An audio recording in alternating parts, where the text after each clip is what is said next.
Chiefs unbeaten no more. Bills 9-2 on the season. Chiefs now 9-1, 30-21. The final from Highmark Stadium. I'm Kevin Carroll. Welcome to the Buffalo End Zone podcast, everyone. And I'm Andy Young out at Highmark Stadium. And Bills Mafia, can we finally enjoy this one? If you're a Bills fan, you got the win. It was huge. Just let it be a victory. Savor it in the regular season. Andy, here's what we were hearing before the game. We'll still hear it. It's what are you going to do in the postseason if you run into the Chiefs again? Because you can beat them during the regular season, but you end up falling in the postseason to the Chiefs. Well, guess what, Andy? We're still in the regular season. This was the next game they had on the schedule. You want to pile up wins as the season goes on. And right now, you are very much in the mix for that top seed in the AFC with a win over the Chiefs, who I think have a much tougher schedule ahead than the Bills actually do at this point, because the Steelers are coming on, Denver's lingering around, and you still have the Chargers, Andy. So say what you want about the postseason. We're not there right now. We are here with the Bills going into the bye week with 9 wins. You have to get through the regular season to get to the postseason. And how do you help yourself in the postseason? By racking up more and more wins in the regular season.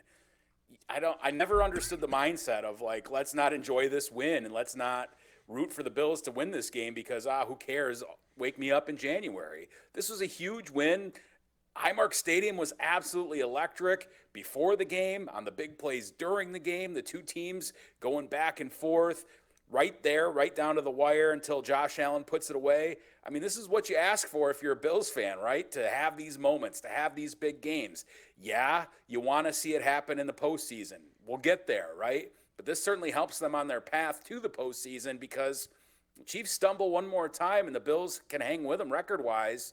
The Bills can get the AFC's top seed. And what would that mean? That means a first-round bye. Your guys get healthy. You don't have to win and play in the wild card round. And then you're guaranteed a home game and a second home game if you win that one in the conference championship. So why wouldn't you want to do that? I don't understand that. Great win for the Bills today, and it propels them forward into the bye week feeling good, chasing on the Chiefs' heels right now for that AFC top spot. Yeah, and Andy, this game was a game that we didn't expect anything other than it living up to the hype, but a lot of hype around this game, biggest regular season game in the NFL. You even had CBS's pregame show out at the stadium for this one. Looked like college game day early. I don't know if you had it on, but it was pretty cool to see. And then you have Mahomes Allen, and you have a back-and-forth game with the lead changing, and you have turnovers, and you have Allen being Superman and Mahomes being Superman, and Mahomes looking like he's going to get the Chiefs in position to do something on that big scramble late in the fourth, but that got called back because of a holding. So you had a little bit of everything in this one. And even those fans that said, what are you going to do for me in January? I think secretly, Andy, they're sitting there right now enjoying what they saw this afternoon. Yeah, this was the kind of game, and I said it on our post-game show. I think I also said it on social media, so let's put it here on the podcast too. This was feeling like what the Chiefs are. That classic game that they've been putting together this season and really most of last season too, where their defense really grinds down the opponent and makes it tough on them. Their offense, Mahomes and company, do just enough to stay in the football game, and then Mahomes, Reed, and the defense put it away late. They make the big plays down the stretch. They're the poised team. They're the champs. They're the guys who've been here before and don't shrink in the big moment, and they come out with a victory. But the Bills flipped the script in this game. It was Josh Allen making the big plays down the stretch. It was Khalil Shakir. It was Curtis Samuel. It was Terrel Bernard. It was the Bills making the big plays down the stretch in a close game, and the Chiefs who faltered. So, I mean, that's a promising thing. Yeah, wake me up again when January comes, but for now, that's exactly how you want to see the Bills do this. Nobody has put up 30 points on the Chiefs in almost 2 years. So, I mean, this was a really impressive performance by the Buffalo Bills. Andy, we said this going in, and we're not the only ones who said it, but this Chiefs offense doesn't look the same as it has in the past. It looks like it's taken a bit of a step back, and I thought that held true in this game as well. Now, I'll give credit where credit's due. I mean, the Bills' defensive game plan was spot on this one. Terrel Bernard, a heck of a game. Taron Johnson, a heck of a game. Von Miller, a heck of a game on defense. You just saw the Chiefs maybe have taken a step back, or even this Bills defense is way better than it was when they were banged up last year in the AFC divisional round. Yeah, I mean, think about the guy they didn't have in that AFC divisional round game. Who was it? Who was in tears because he couldn't play in that game and wanted to? It was Terrel Bernard. Who was the best defensive player on the field for the Bills in this game? And there were a bunch of good ones. It was Terrel Bernard. A sack early on Patrick Mahomes, and then the game-sealing interception. That guy is just a difference maker. And to have him on the field when you're trying to compete with the Travis Kelce's and the DeAndre Hopkins and all these different players that the Chiefs continuously trot out there, who some have big names and some certainly don't, you need a guy like that, and he was really, really good. The Bills' defense played a fantastic game. I don't think Mahomes had any rushing yards in this game. You mentioned the play that got called back. I mean, other than that, there were no rushes at all for Mahomes. So they had a nice game plan to keep him contained, and you know how he gets out of the pocket typically and runs around and makes these incredible plays. I mean, you even saw it on the touchdown that he had late in the game, but, I mean, they did a pretty nice overall job against this Chiefs offense, which we know is not the same as it used to be 3 and 4 and 5 years ago. It's a different kind of attack. They've put their resources in different places, but kudos to Bobby Babbitt, Sean McDermott, and the entire Bills defense. Ed Oliver, I thought, had a nice game on the defensive line. Russo was a factor. You brought up Von Miller. He's a factor, of course. Taylor Rapp gets involved with a pick. I mean, it's the kind of game you need from the Buffalo Bills. Rapp set the tone early, Andy. It's kind of cool. 2 weeks in a row, you get an early interception by the Bills right off the bat. Taron Johnson is a pick six. This one by Rapp also turned into points. So the Bills, as we go through this season right now and they go into the bye week, the last two games, the start, just what the doctor ordered. Yeah, I mean, the Colts game certainly wasn't perfect, and this Chiefs game wasn't perfect. There were lulls there, but they got off to good defensive starts, big plays from defense. The offense is able to cash in. Going into this game, the Bills led the NFL in turnover margin. That's a check. The Bills led the NFL in points off turnovers. That's a check. And they led the NFL in points off turnover margin. That's a check. That usually results in good things and victories for a team when they're able to do that. Bills did that today. It's one of those things we talked about, and here they are. They come out victorious because they do those things. They got off to a better start. Was it perfect by any means? No. Look at that lull in the third quarter where both teams went back and forth with punts. You're going to have that against good teams. Like, you don't have a whole lot of 54-51 games, right? Right. Like, especially the way the Chiefs play and the Bills sometimes like to play. It was a grind, man. And for them to get to 30, that was really, really impressive. And just delivering in the fourth. I do want to give credit where credit's due. Not to look at the negative after a nice Bills win like this, but run stopping defense and the Bills' inability to run the ball both reared their ugly heads in this game. I know you had asked me going into the game, would you favor the Bills' run game or the Chiefs' run defense inside the red zone going into this one? Ultimately, James Cook with 2 touchdowns. But, I mean, my goodness, Andy, there were times where it was just beyond frustrating watching Josh Allen hand the ball off on first down all the time. Yeah, we said going into this game, I think the Chiefs were averaging giving up 83 yards per game. That was one of the best in the NFL in terms of rushing yardage. So running right into the heart of that Chiefs defense was not going to be optimal. I give the Bills credit for continuing to stick with the run, even though it really wasn't working all that well, because you got to keep a team honest, because if Josh Allen is just back there in shotgun every time, and Spagnuolo has a chance to let Chris Jones and some of those linebackers and his exotic blisses tee off on Allen, that makes things tough. So it kept time possession in the Bills' favor. It kind of kept them off balance. So while it didn't build up on the stat sheet, I think it was important that they stuck with the run. Was it great? No, but we didn't expect it to be. We did talk about Josh Allen potentially running the football more than he has, and look at 12 carries for him for 55 yards, and I think obviously the big touchdown to put it away. So, I mean, that was huge. We thought Allen might have to run the football more. He seems to do that when they're in a big spot, when they're in a big game, when they're in crucial situations, and you saw that. So, yeah, it was tough sledding for that Bills rushing attack, but I think it was important they stuck with it, and then they mixed in Allen as well.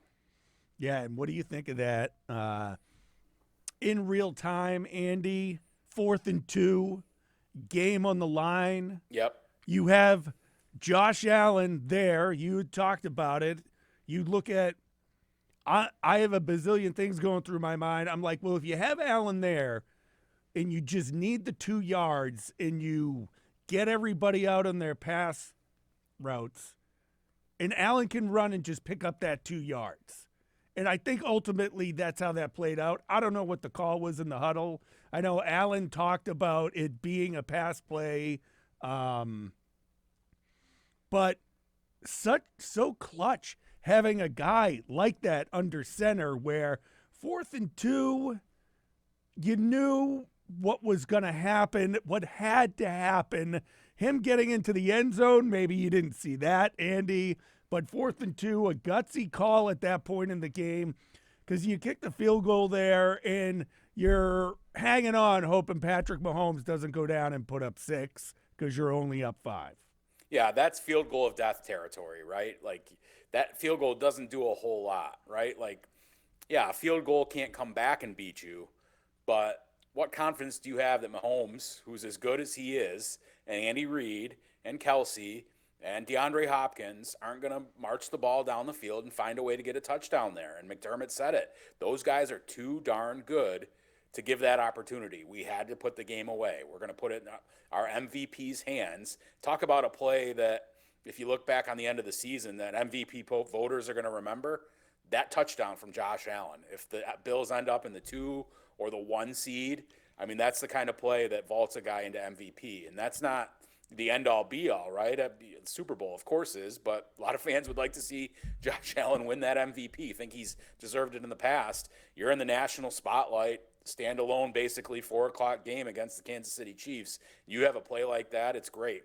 Right decision, right call. They gave him some options in the passing game, and then he's got the chance to run it too, which is what he did. And that's just Josh Allen making a spectacular play that very few guys in the league can make, and Josh makes them in clutch situations too. Like Lamar Jackson can make that play. We've seen Mahomes kind of make that sort of play. There's only a few other guys that can do it on the regular, but do they do it in that clutch situation like Allen does? Not all the time. So, I mean, that was incredible, and the place exploded here. I mean, it was a sight to see. I can imagine. You hear from Taron Johnson after the game when asked about the noise when he's out there on defense. He says it's like that all the time, but one would have to imagine it was at another level. Maybe this game went to 11, not just 10.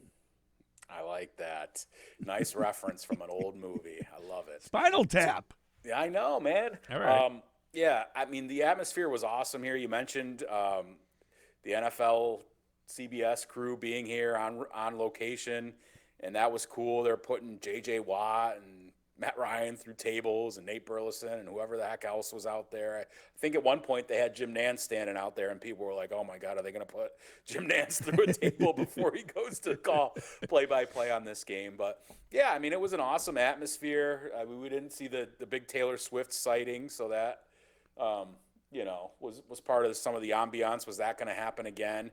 But, I mean, the crowd was electric right off the jump, and it was really cool when the military helicopters flew over for the national anthem. I mean, you knew this was a huge game, just the energy in the stadium, and then it just continued throughout the game. And then they're, doing Mr. Brightside during the 2-minute warning after the Bills had scored that touchdown to put it away. Just a really cool, exciting atmosphere for an NFL football game, which, Bills Mafia, man, we come to expect that.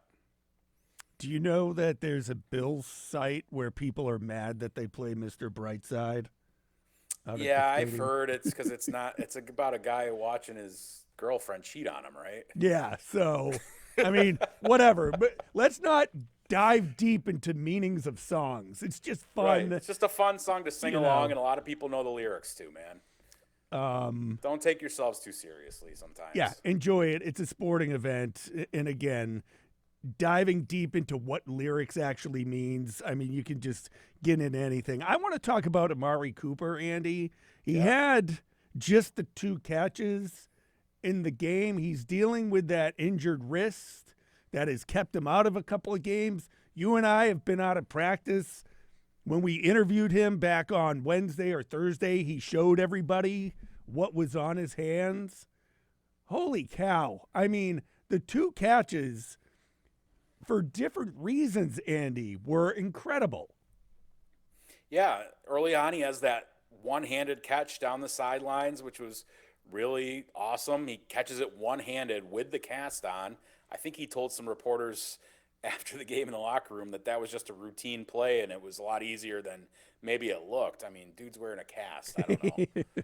Still catching the ball one-handed. And then that other one where Josh put it down the sidelines towards the corner and he had to adjust and got both feet down and they reviewed it and you could see as the ball is hitting his hand and making the catch, the first foot is down and then the second foot gets down. But the way he kind of had to contort his body to track that ball and find it and bring it in, just really, really remarkable. He is a heck of a football player. Even if he's not putting up massive numbers when he is on the field, you can see the difference he makes, especially with Coleman not out there.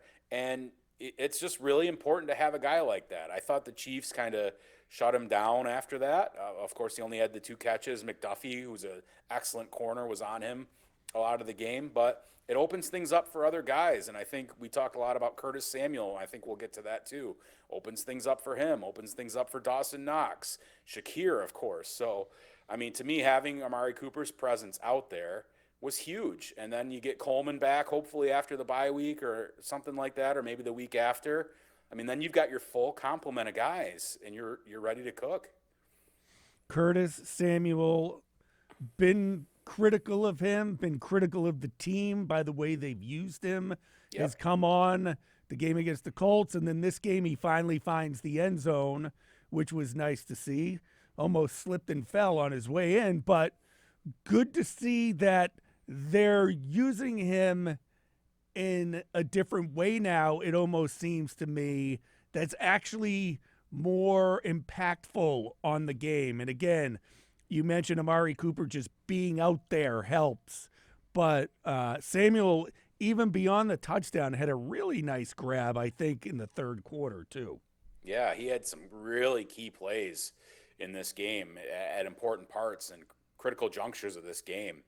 And I think it's important to note that earlier this week and after the game, Sean McDermott mentioned that he's been dealing with injuries, and maybe that is really what has been the problem. Like you asked me a couple of weeks ago, I think, like, I can't believe they don't have a plan for Curtis Samuel. It doesn't look like it. Well, I think they did. It just, he couldn't quite get on track because of the injuries, both the turf toe that he was dealing with and a oblique or whatever it was that he was dealing with. So I think they're finally finding a role for him. McDermott told me last week that it was really important to see him take steps forward last week, knowing that he's going to be counted on and pressed into action and that they know he's a good football player, right? The guy didn't forget how to play football. He's been a serviceable to good player in the NFL for a couple of different teams.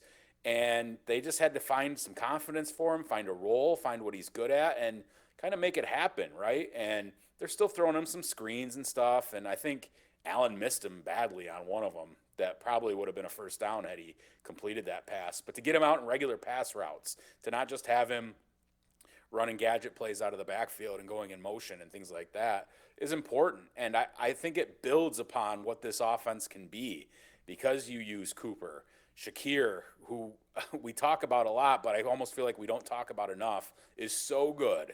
And then you're going to get Coleman back. Mac Hollins, who a lot of people during the middle of the season were kind of thinking was a joke because of the bare feet and all those sorts of things. He's stepped up and make big plays throughout this thing. So, I mean, as this continues to roll on and guys find their role and they get used a little bit more, I think it only bodes well for the Bills offense moving towards the back half of the season here. Yeah, Dawson Knox, 4 catches for 40 yards. Yep. Mac Hollins, Zach Davidson, Andy, that 1 catch for 5 yards, but, he's so big. I'm like, I want more. I want to see more of Zach Davidson as this game progressed. Ultimately, the win more important than that.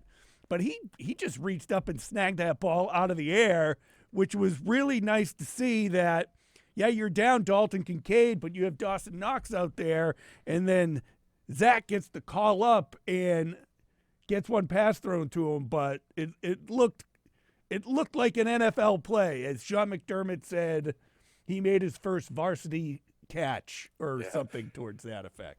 He had the makings of a varsity athlete, to quote Junior Soprano. Davidson, it's interesting.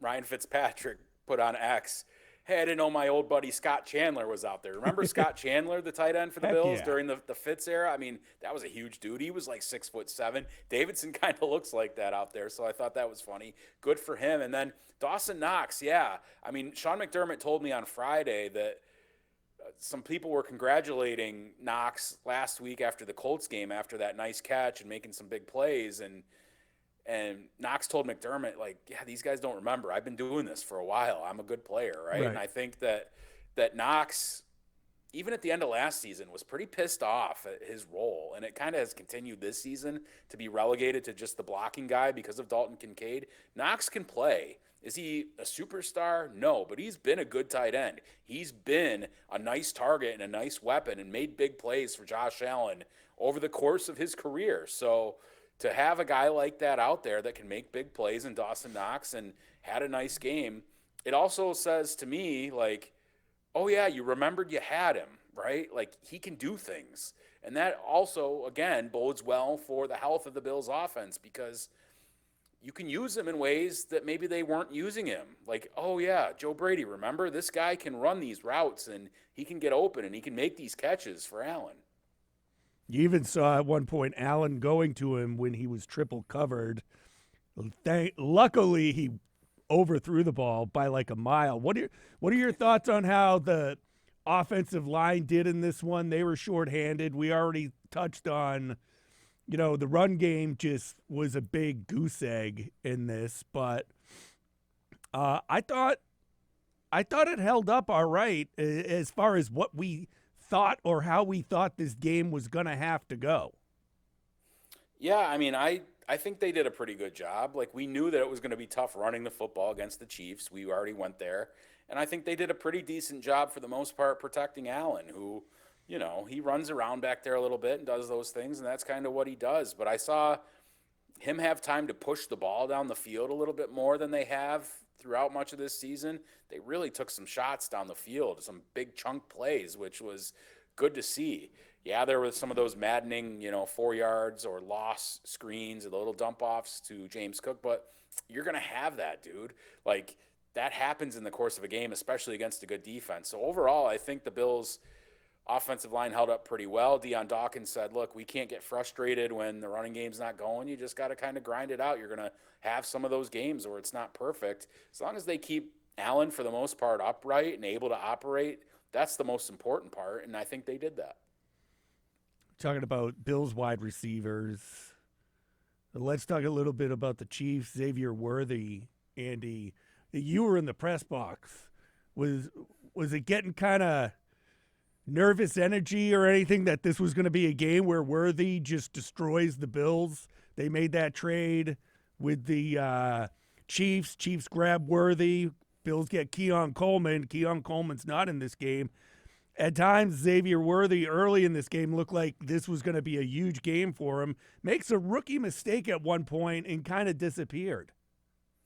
Yeah, I mean, Worthy had a nice game, and I kind of said it. I mean, I don't care whether he scores or not. Like, I'm not a fan anymore, right? I'm objectively watching the game, Right. But this kind of felt like a game where Bills fans were going to be like, "Oh my God, why did we do this? Why did we allow the Chiefs to get this guy?" And I said Xavier Worthy is destined to score a touchdown in this game. Sure enough, he did. I mean, he had a nice little game, but they use him some, but they couldn't get the ball to him as much as maybe they want to do at other parts. I know on one of the plays, Mahomes scrambled to his right, and he missed a wide open Xavier Worthy on the left. Yeah. And then he had the play where he was wide open again, and Mahomes hit him. It wasn't the greatest throw from Mahomes. It kind of pushed him towards the sidelines a little more than he probably had to, but Worthy wasn't able to get the ball and secure his feet in bounds either. So, I mean, he's a good player, but I don't think Bills fans need to be like, "Oh my God, Xavier Worthy's the second coming of Jerry Rice here." Right. Or Tyreek Hill. Yeah, that too. 2 catches for Travis Kelce for 8 yards. They really held him in check. I don't think he had a catch until the third quarter, right?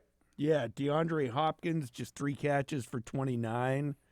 Yeah, the Chiefs' offense is not it's not right. Yeah, I mean, like, Mahomes makes the big plays. Typically, he's done that in most of these games, but they're not a great offense. They're missing guys too, but so are the Bills, right? So you got Patrick Mahomes. You should still be pretty darn good, and they're not. Yep. Tyler Bass missed extra point again.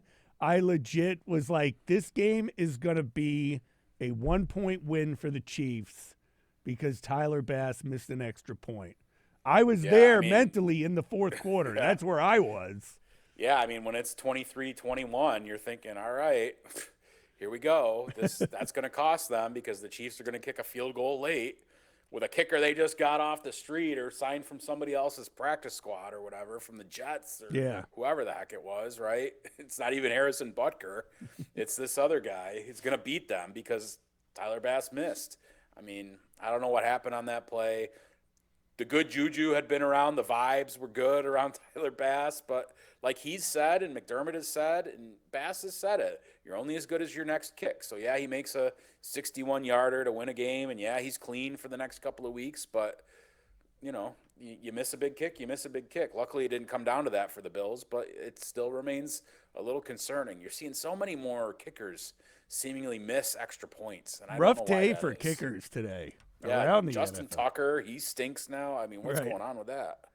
I don't know. On the TV broadcast, it looked like it was good to me. And then even Nance and Romo said it looked like it was a good extra point on the broadcast. Yeah. But, it is what it is, and they move on. And at the end of the day, it didn't matter.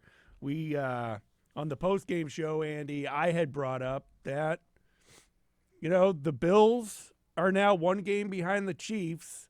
The Steelers are playing a lot better, get another win, beat the Ravens again. Chiefs have to play the Steelers. That could be a loss there. The Broncos played them close. The Broncos look good today. They have to play the Texans yet. Yeah, the Texans. They still have a game with the Chargers. So, right. The Bills have the Lions. They have the 49ers. They have the Rams. Other than that, it's the Patriots twice. It's the Jets who can't get out of their own way.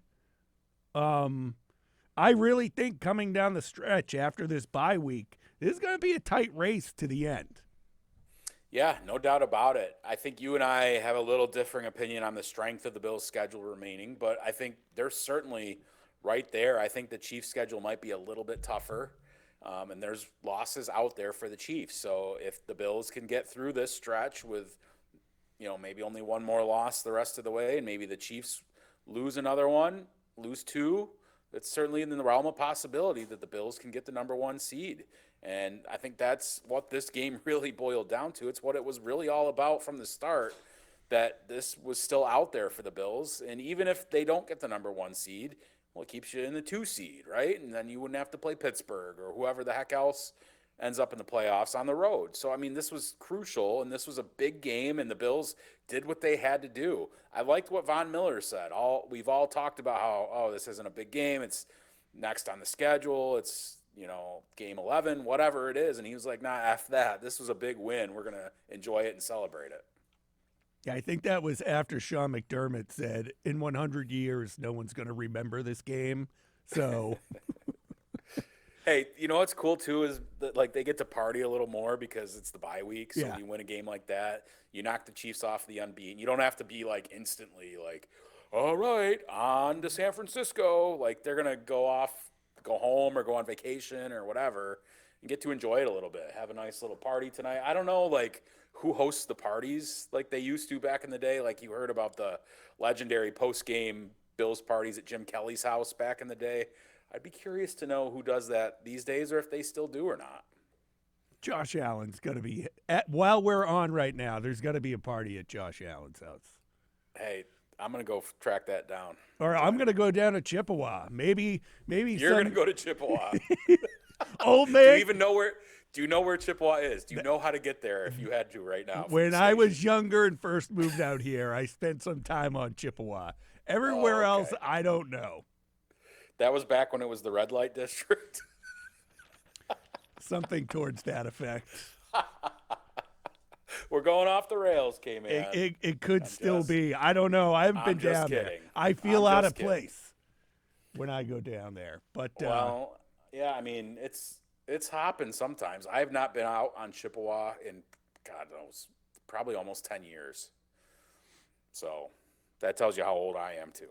Yeah, I mean, I can't even.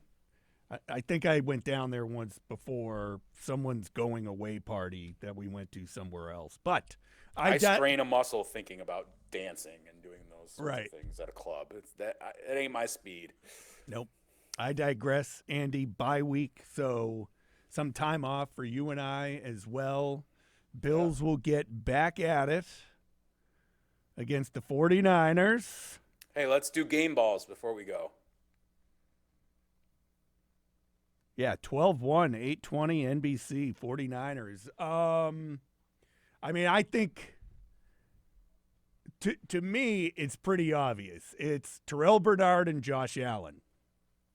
Yep. Keep it simple. We agree. Josh Allen did what he had to do. Was he perfect? No. Did you want to see him hit Quentin Morris for a touchdown on that deep pass where he's wide open? Yes. Did you want to see him not fling the ball up, whatever happened on that play with Dawson Knox for an interception? Yes. But when it boils down to it, Josh puts up over 300 yards of total offense again and scores a back-breaking touchdown to put this game away. If that's not Josh Allen doing what he's supposed to do, and then Terrel Bernard, just a great player, man. Just in the right place, right time, instinctual. That's your captain. Interception, a sack. That's what I said on the post-game show. Yeah. It's no coincidence your two best players in the game were your two captains, and that's how it should be. Yeah, absolutely. All right, we'll be back. Johnson to join me at least leading up to the 49ers game. I think you're still on vacation. Maybe I'll pop in. We'll see. All right. Well, we'll play it by ear. I mean, I'm driving to New Hampshire for Thanksgiving, so maybe we'll do something Tuesday or something like that. Okay. All right. We'll figure it out. All right. Our viewers don't care. No, they don't. All right, everybody. As always, thanks for joining us, and we'll catch you after the Bills bye week.